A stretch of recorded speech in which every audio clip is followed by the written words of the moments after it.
And then up here, it's going to say create internet gateway. Okay. So the name is on line 56.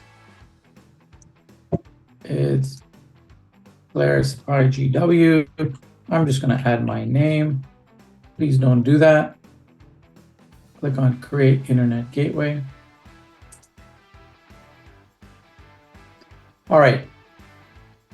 Each VPC can have only one internet gateway attached to it.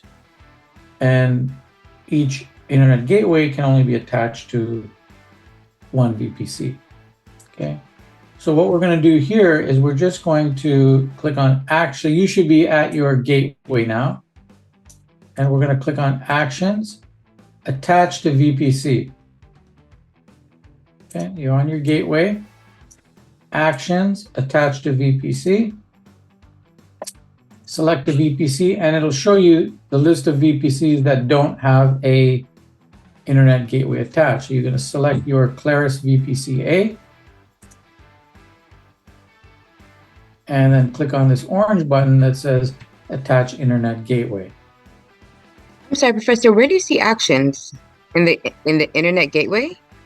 So here's my internet gateway, right? I've clicked into my internet gateway here.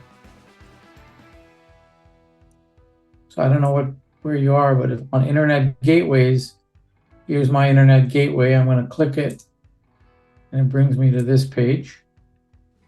Was I supposed to create it first? Create internet gateway and then see that? Yes. Oh.